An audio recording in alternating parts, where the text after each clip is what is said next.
오늘의 육아 헤드라인입니다. 헌법재판소는 어린이 통학버스에 운전자 외에 보호자가 반드시 동승하도록 한 법률 조항은 헌법에 어긋나지 않는다고 판단했습니다.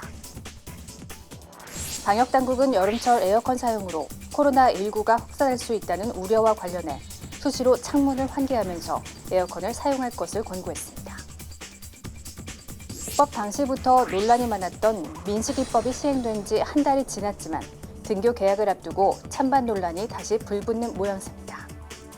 이상 오늘의 육아 헤드라인이었습니다. 봄철 아토피 피부염으로 고민하는 부모님들 많으시죠? 아이가 아토피 피부염 증상이 심하거나 가족력이 있다면 특히 음식에 대한 주의가 필요합니다. 알레르기 유발 음식으로는 우유, 계란, 생선, 견과류, 땅콩 등이 있는데요.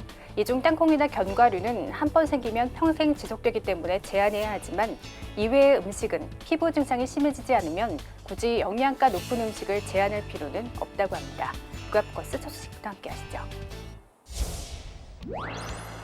환경부, 환경보전협회, 육아방송이 환경보건교육 영상 콘텐츠의 송출과 홍보를 위한 업무 협약을 지난 12일 체결했습니다. 이번 업무 협약을 통해 영유아, 어린이, 임산부와 같은 민간 계층이 각종 환경 유해인자로부터 보호받을 수 있도록 필요한 환경 보건 지식을 제공하기로 했는데요. 앞으로 환경부와 환경보전협회는 민간 계층 건강 보호를 위한 환경 보건 정책 관련 환경 보건 교육 콘텐츠를 제작하게 됩니다.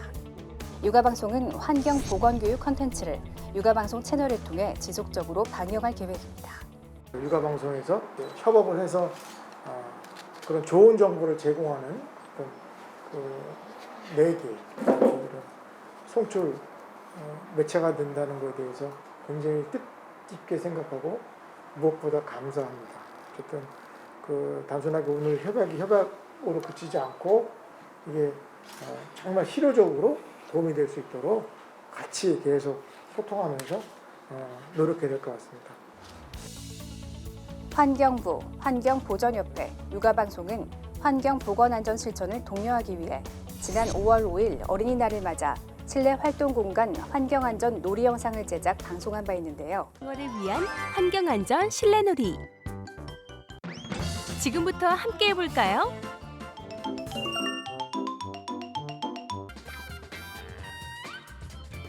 우리 모두 함께해요. 실내 활동공간 환경안전 놀이 영상 시청 소감 이벤트를 진행했습니다. 이날 새 기관의 대표 참석자들이 추첨을 통해 새 가족을 선정했습니다. 이후에도 매 방송마다 시청자가 참여하는 다양한 이벤트를 지속해 나갈 예정입니다. 아이들한테 가장 중요한 커가면서 주위에 있는 환경에 관한 문제들을 어떻게 하면 슬기롭게 다 극복을 하고 대안을 제시하고 해결을 할 수 있을지 그런 부분들을 저희가 배우면서 방송으로 잘 반영을 시키는 게 저희의 목적이자 일조하는 바라고 이제 생각을 하고 있습니다. 우리의 미래의 보물인 육아 내지는 어린이들에게 아주 건강하고 튼튼한 자람이 되도록 환경부와 또 육아방송과 저희 환경보전협회가 잘 협력해서 고문하고 또 노력하도록 하는 게 좋겠습니다. 이번 환경부, 환경보전협회, 육아방송의 업무 협약을 통해 국민 건강을 위협하는 환경 유해인자에 대한 정보가 강화되고 대응 방식 또한 개선되는 계기가 될 것으로 기대하고 있습니다. 어린이 통학버스에 운전자 외에 보호자가 반드시 동승하도록 한 법률 조항은 헌법에 어긋나지 않는다고 헌법재판소가 판단했습니다. 헌재는 학원 운영자 A씨 등이 보호자 동승 의무를 규정한 도로교통법 53조 3항 등이 영업의 자유와 재산권을 침해한다며 낸 헌법소원 사건에서 각하 또는 기각 결정을 내렸다고 밝혔습니다. 헌재는 통학버스 운전자에게 보호 의무까지 부과하는 것으로는 안전을 담보하기에 부족하므로 별도의 동승 보호자를 두는 것이 필수적이라고 본 입법자의 판단이 불합리하다고 보기 어렵다고 강조했습니다. 방역당국이 여름철 에어컨 사용으로 코로나19가 확산할 수 있다는 우려와 관련해 수시로 창문을 환기하면서 에어컨을 사용할 것을 권고했습니다. 정은경 중앙방역대책본부장은 6일 정례 브리핑에서 에어컨이 코로나19를 확산할 가능성이 제기됐지만 아직 많은 연구나 실험이 진행된 상태는 아니라고 전제하며 이같이 밝혔습니다. 또 이 문제를 논의 중인 전문가들이 환기하면서 에어컨을 트는 방안 정도를 제한하고 있다면서 에어컨 사용 주의사항이 정리되면 발표하겠다고 덧붙였습니다. 운전자의 처벌을 대폭 강화한 이른바 민식이법이 시행된 지 한 달이 지났습니다. 입법 당시부터 필요한 조치다, 과잉 처벌이다 논란이 많았는데요.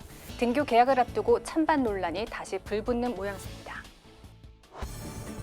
지난달 청와대 국민청원 게시판에 올라온 민식이법 반대 청원. 모두 35만 명 넘는 동의를 얻었고 이후 비슷한 청원이 이어지고 있습니다. 민식이법은 스쿨존 내 안전장치 설치를 의무화한 도로교통법 개정안과 어린이 상해 사망사고를 낸 운전자를 가중처벌하는 특정 범죄 가중처벌 등에 관한 법률 개정안으로 이루어져 있습니다. 스쿨존에서 안전운전 의무를 지키지 않거나 시속 30km 이상으로 주행한 운전자가 어린이 사망사고를 내면 무기 또는 3년 이상의 징역으로 처벌돼 벌금형 등을 선처받을 여지가 사라졌습니다. 이러한 처벌 강화를 두고 일각에서는 사망사고를 낸 음주 운전자에게 적용되는 형량과 같아 과잉 처벌이란 지적이 나오고 있습니다. 또 제한 속도를 지켜도 운전자의 무과실을 입증하기 어려운 만큼 처벌을 면하기 어렵다고 주장하고 있습니다. 하지만 민식이법이 필요한 조치라는 의견 또한 팽팽히 맞섭니다. 어린이의 생명과 안전을 지키기 위한 것과 대비했을 때 과연 지나치게 과하냐, 어린이가 사망한 경우와 벌금이 있냐 없냐 이걸 가지고 같이 논한다는 것은 어린이의 생명에 대해서 등한시하는 것으로 보이고요. 민식이법 개정 청원에 대한 공식 답변이 아직 나오지 않은 가운데 당분간 논란은 계속될 것으로 보입니다. 무료 급식 소문은 굳게 닫혔습니다. 대문 밖에는 무기한 휴관을 알리는 안내문이 걸렸습니다. 코로나가 많이 완화됐다고 하지만 우리 어르신들에게는 사실 이제 먼 얘기인 것 같습니다.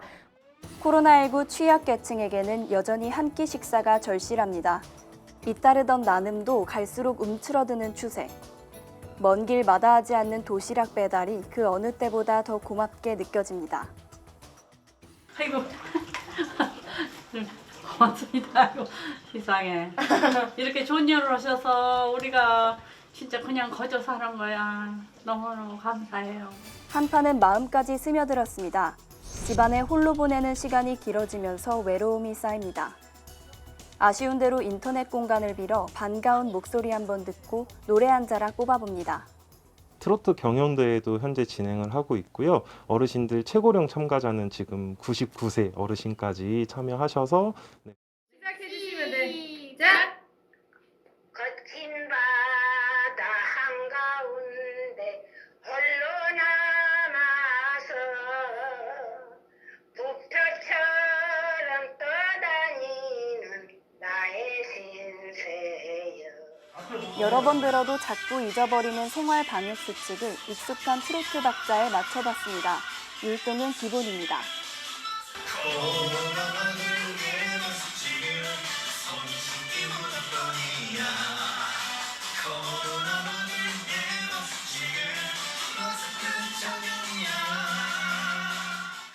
따뜻해진 5월의 날씨에도 아직 코로나 한파에 춥고 외로운 사람들에게 모두의 관심이 필요해 보입니다.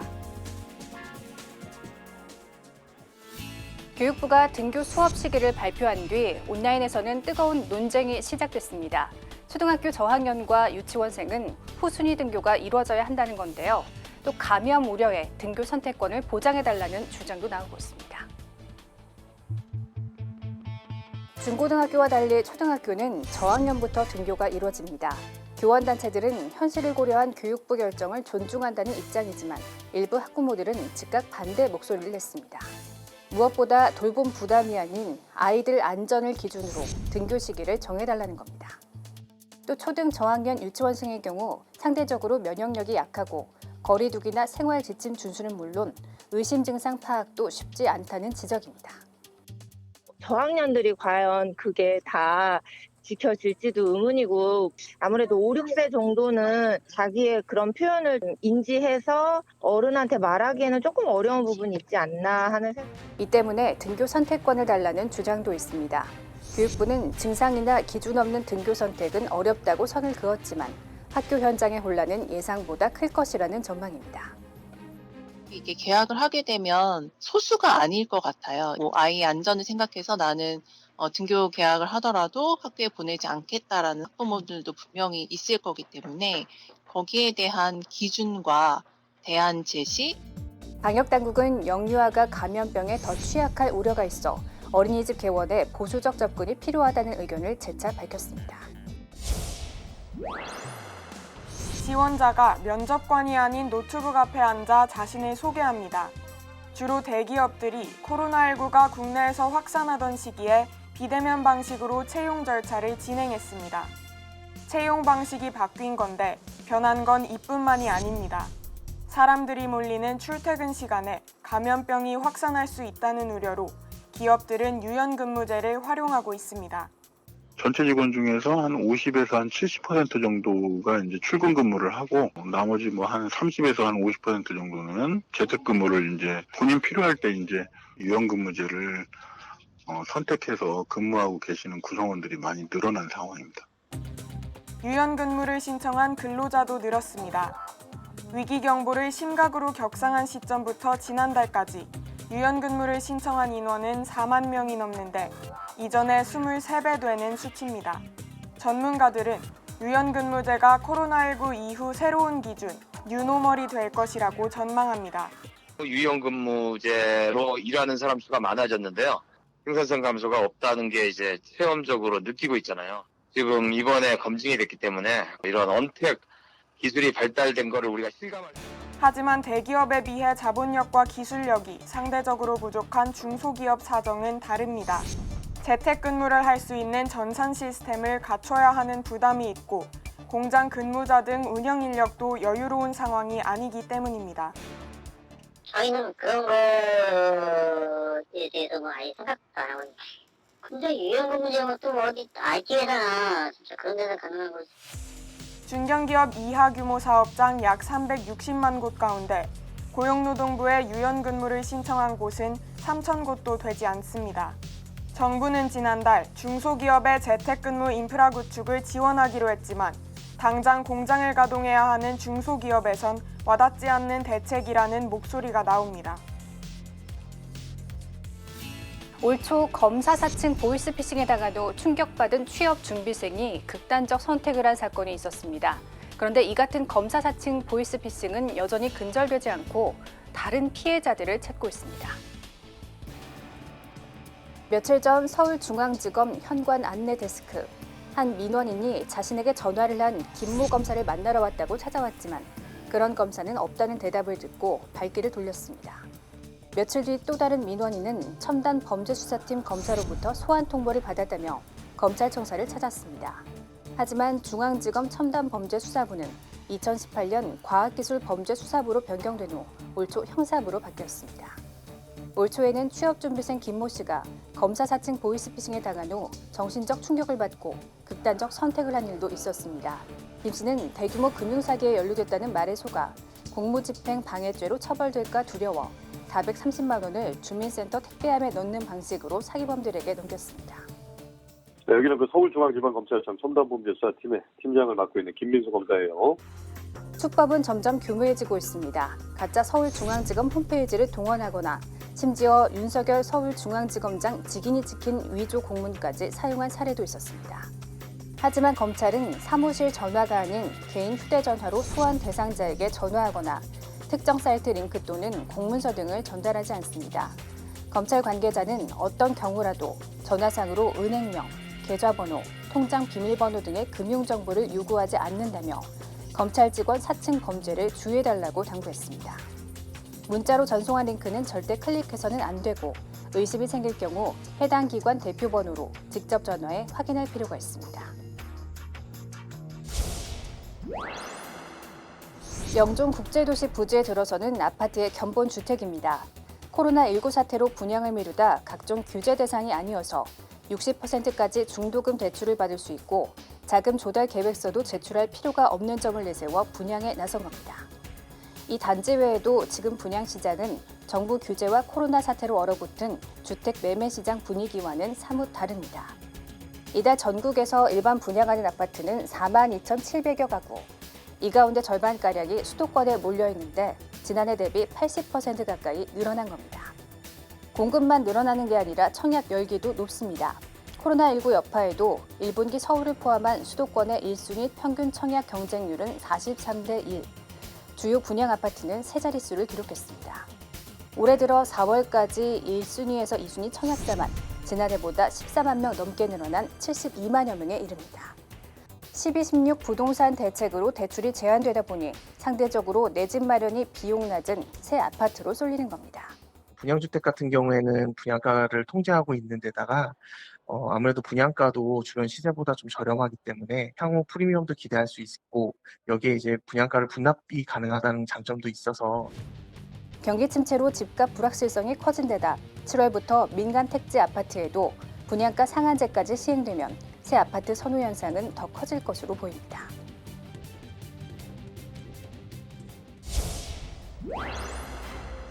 경기도 수원의 한 시장입니다. 업소마다 지역화폐를 받는다는 안내 문구가 붙어 있습니다. 경기도와 각 시군이 재난기본소득을 지역화폐로 지급하자 고객을 유치하기 위해서입니다. 경기도와 각 시군이 지급할 재난기본소득은 대략 2조 6천억 원, 백화점이나 유흥업소 등을 제외한 가맹업소에서 사용할 수 있습니다. 경기도 조사 결과 재난기본소득이 지급되면서 자영업자들의 매출이 56%나 껑충 뛰었습니다. 하지만 일부에서 지역화폐로 대금을 지불하면 웃돈을 요구하는 사례가 적지 않은 것으로 드러났습니다.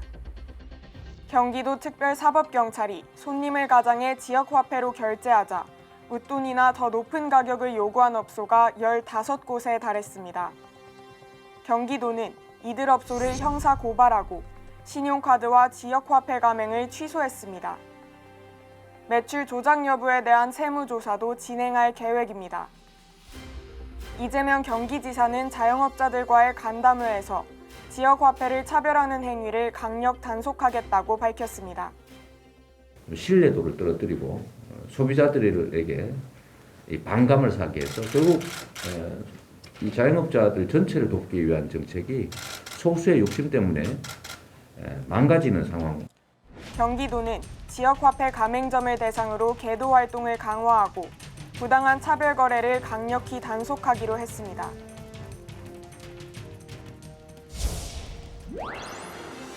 정부의 긴급재난지원금은 가구를 기준으로 4인 이상의 경우 100만 원입니다. 여기에 지자체들도 앞다퉈 재난지원금을 마련하고 있습니다. 곳간 사정이 다르다 보니 지급 금액은 지역마다 천차만별입니다. 예를 들어 인천은 정부 지원금만 있습니다. 4인 가구라면 100만 원을 받습니다. 경기도 포천시는 정부 지원금에 경기도의 지원금, 포천시 지원금까지 합쳐 4인 가구 기준 280여만 원을 받게 됩니다. 3배 가까이 차이가 나는 겁니다. 인터넷상에서는 재난지원금의 형평성을 지적하는 불만의 목소리가 터져나오는가 하면 자체 예산 마련이 빠듯한 일부 지자체는 민원에 시달리기도 합니다. 혹시나 우리 거는 뭐 하고 있나 요구 같은 게 좀 있을 수가 있으니까 그런 부담도 있는 것 같아요.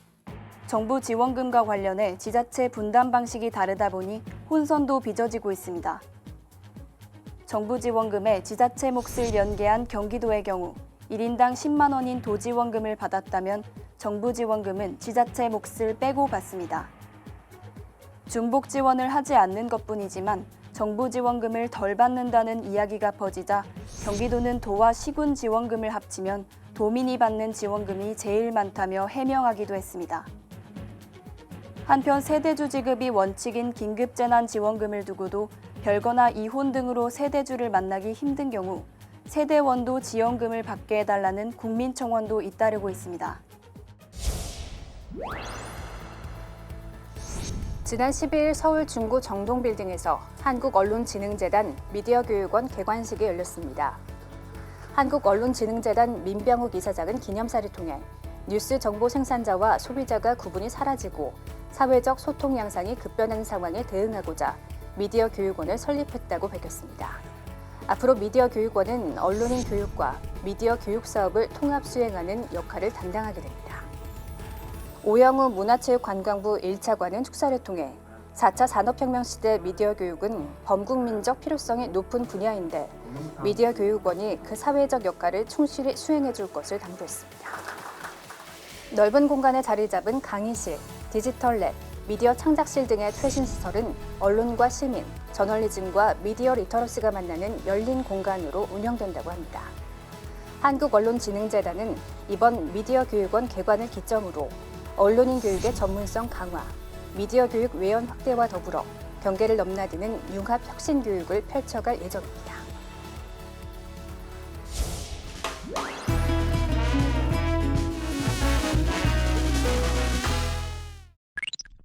자녀의 멋진 대화 파트너가 되기 위한 세 번째 과제는 위험한 칭찬, 위대한 칭찬 알아보기입니다.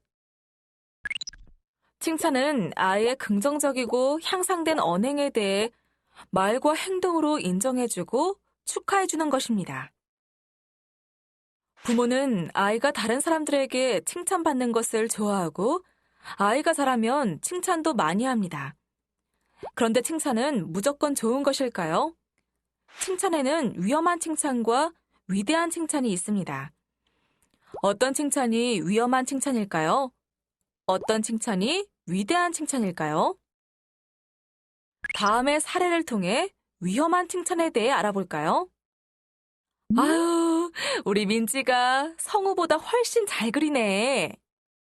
90점 받았으니까 다음에는 꼭 100점 받을 수 있을 거야. 잘했어. 다음에도 잘하면 게임하게 해줄게. 그래, 잘했네. 역시 넌 뭐든 잘하는 아이야. 다른 아이와 비교하고 아이에게 부담을 주거나 아이와 거래하며 막연하게 하는 칭찬은 위험한 칭찬입니다. 이번에는 위대한 칭찬에 대해 사례를 통해 알아볼까요? 현아는 아주 고운 목소리로 노래를 부르는구나. 준이가 동생을 잘 챙겨주는 예쁜 마음을 엄마가 그려줄게. 동생이 무서워하니까 민수가 손을 잡아주었구나. 수지가 장난감을 친구에게 양보하다니 정말 잘했구나. 아이의 개별성을 인정하고 창의적인 방법으로 칭찬하며 즉각적으로 칭찬하고 구체적으로 하는 칭찬이 위대한 칭찬입니다. 여러분은 위험한 칭찬과 위대한 칭찬 중 어떤 칭찬을 하고 계시나요? 칭찬을 통해 자녀를 존중하는 태도는 좋지만 멋진 아이로 성장하기 위해 자녀는 위대한 칭찬이 필요합니다. 위대한 칭찬을 하는 것이 어려울까요? 연습을 하면 어렵지 않겠죠.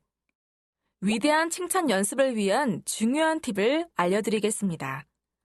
바로 아이의 긍정적이고 향상된 언행에 대해 말과 행동으로 인정해주고 축하해주는 것이라는 칭찬의 뜻을 실천하는 것입니다. 아이가 좋아할 것 같은 위대한 칭찬을 연습해볼까요?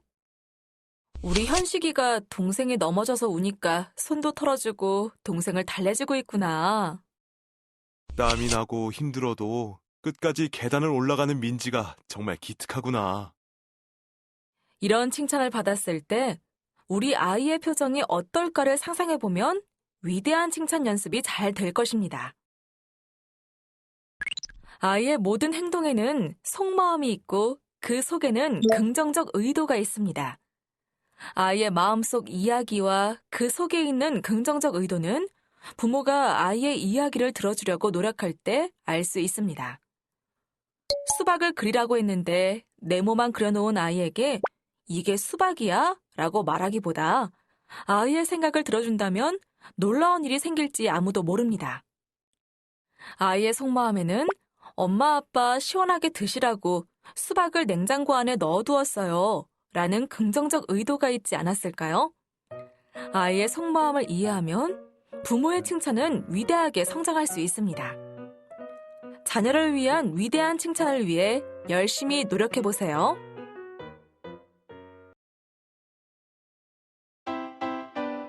멋진 아이와 멋진 부모가 멋진 대화를 할 수 있습니다. 자녀의 멋진 대화 파트너가 되기 위해 질문의 힘을 키워 아이의 생각을 여는 질문으로 말하고 대화 CCTV를 항상 점검하고 위대한 칭찬 연습을 열심히 해보세요. 멋진 대화 방법을 모두 찾았다면 아르키메데스처럼 유레카라고 외치면서 멋진 아이와 멋진 대화를 완성하는 멋진 부모가 되시기 바랍니다. 감사합니다.